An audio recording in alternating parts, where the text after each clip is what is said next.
അസ്സലാമലൈക്കും. കണ്ണൂർ ഗ്രാൻഡ്മ കുക്കിങ്ങിലേക്ക് എല്ലാവർക്കും സ്വാഗതം. ഞാനിവിടെ ഉണ്ടാക്കുന്നത് വളരെ എളുപ്പത്തിൽ കൂടുതൽ ചേരുവകളൊന്നും ഇല്ലാത്ത നല്ലൊരു ടേസ്റ്റി ആയിട്ടുള്ള മത്തങ്ങ പായസമാണ്. അപ്പോൾ അതെങ്ങനെയാണ് ഉണ്ടാക്കാമെന്ന് നോക്കാം. മത്തങ്ങ പായസം ഉണ്ടാക്കാൻ വേണ്ടി ആദ്യം നമുക്ക് മത്തങ്ങ വേവിച്ചെടുക്കണം. അതിനുവേണ്ടി 1/2 കിലോ മത്തങ്ങ മുറിച്ച് കഴുകി വൃത്തിയാക്കി എടുത്തിട്ടുണ്ട്. ഇനി ഇത് ഒരു പ്രഷർ കുക്കറിലേക്ക് ഇട്ട് കൊടുക്കാം. ഇതിലേക്ക് 1 കപ്പ് വെള്ളം ഒഴിച്ച് പ്രഷർ കുക്കറിൻ്റെ അടപ്പിട്ടിട്ട് 2 വിസിൽ വരുന്നവരെ വേവിച്ചെടുക്കാം. പിന്നെ എൻ്റെ വീഡിയോ കാണുന്നവർ ആരെങ്കിലും സബ്സ്ക്രൈബ് ചെയ്യാൻ ബാക്കിയുണ്ടെങ്കിൽ മറക്കാതെ ഒന്ന് സബ്സ്ക്രൈബ് ചെയ്യുക. തൊട്ടടുത്ത ബെൽ ബട്ടണും കൂടി ഒന്ന് അമർത്തുക. എന്നാൽ മാത്രമേ ഞാനിന്ന് വീഡിയോൻ്റെ നോട്ടിഫിക്കേഷൻ കിട്ടുകയുള്ളൂ.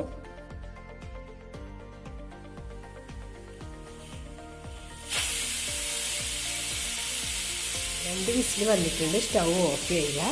ഇനി ഇത് തണിയുമ്പോഴേക്ക് നമുക്ക് വെള്ളം കുറുക്കിയെടുക്കാം. 200 ഗ്രാം വെള്ളം ഒരു പാത്രത്തിൽ ഇട്ട് കൊടുത്തിട്ടുണ്ട്. ഇതിലേക്ക് ഞാൻ 1/2 കപ്പ് വെള്ളം ഒഴിച്ച് കൊടുക്കുന്നുണ്ട്.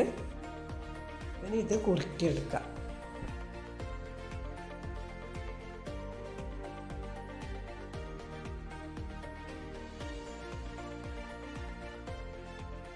വെള്ളം നല്ലപോലെ അലിഞ്ഞ് കുറുകി വന്നിട്ടുണ്ട്. ഇനി സ്റ്റൗ ഓഫ് ചെയ്യുക.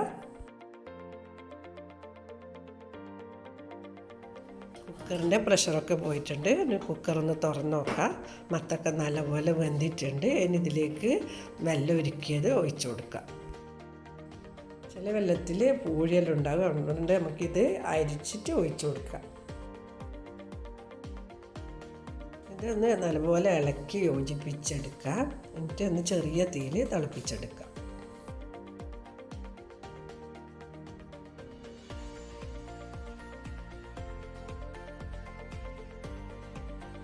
നല്ലപോലെ തിളച്ച് വരുമ്പോൾ ഇതിലേക്ക് 1 കപ്പ് തേങ്ങ ചിരണ്ടിയത് ഇട്ട് കൊടുക്കാം. തേങ്ങയും കൂടി ഇളക്കി യോജിപ്പിച്ചെടുക്കാം. ഇനി ഇതിലേക്ക് അരിപ്പൊടി കലക്കി ഒഴിച്ചു കൊടുക്കണം. അതിന് വേണ്ടിയിട്ട് ഞാൻ 1/2 കപ്പ് അരിപ്പൊടി ബോളിലേക്ക് ഇട്ട് കൊടുക്കുന്നുണ്ട്. ഇനി ഇതിലേക്ക് വെള്ളം ഒഴിച്ചിട്ട് കട്ടിയൊന്നും ഇല്ലാതെ കലക്കിയെടുക്കണം. എന്നിട്ട് പത്തിരിപ്പൊടിയോ അല്ലെങ്കിൽ പച്ചരി പൊടിച്ചതോ അല്ലെങ്കിൽ കുറച്ച് പച്ചരി എടുത്തിട്ട് കുതിർത്തി മിക്സിയിലിട്ട് അരച്ചിട്ടോ ഒഴിച്ചു കൊടുക്കാം. ഇതുപോലെ തീരെ കട്ടിയൊന്നും ഉണ്ടാകാൻ പാടില്ല. ഞാൻ ഇതിലേക്ക് 1/2 കപ്പ് വെള്ളം ഒഴിച്ചു കൊടുത്തിട്ടുണ്ട്. കലക്കി വെച്ച അരി പായസത്തിലേക്ക് ഒഴിച്ചു കൊടുക്കാം.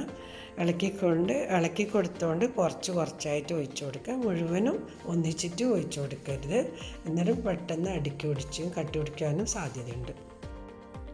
ഇനി ഒരു 1/2 കപ്പ് വെള്ളം കൂടി ഒഴിച്ചു കൊടുക്കാം. നല്ലപോലെ ഇളക്കി യോജിപ്പിച്ച് ചെറിയ തീയിൽ ഒരു 15 മിനിറ്റ് വേവിച്ചെടുക്കാം. ഇടയ്ക്കിടയ്ക്കൊന്ന് ഇളക്കി കൊടുക്കണം, അല്ലെങ്കിൽ അടുക്കി പിടിച്ചു.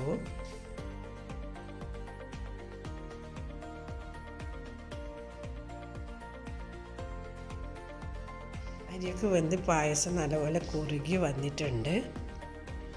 ഇനി പായസത്തിൻ്റെ മെയിൻ ഇൻഗ്രീഡിയൻസ് ആയ ഏലക്കായ് പൊടി ചേർത്ത് കൊടുക്കണം. ഞാനൊരു 3/4 ടീസ്പൂണ് ഏലക്കായ് പൊടി ചേർത്ത് കൊടുക്കുന്നുണ്ട്. നല്ലപോലെ മിക്സ് ചെയ്തെടുക്കാം.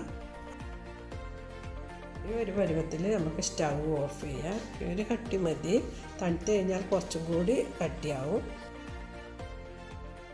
നല്ല ടേസ്റ്റി ആയിട്ടുള്ള മത്തങ്ങ പായസം റെഡി ആയിട്ടുണ്ട്. ഇനി ഇതൊരു സെർവിങ് പ്ലേറ്റിലേക്ക് മാറ്റാം. എന്തായാലും എല്ലാവരും ഒന്ന് ട്രൈ ചെയ്ത് നോക്കുക.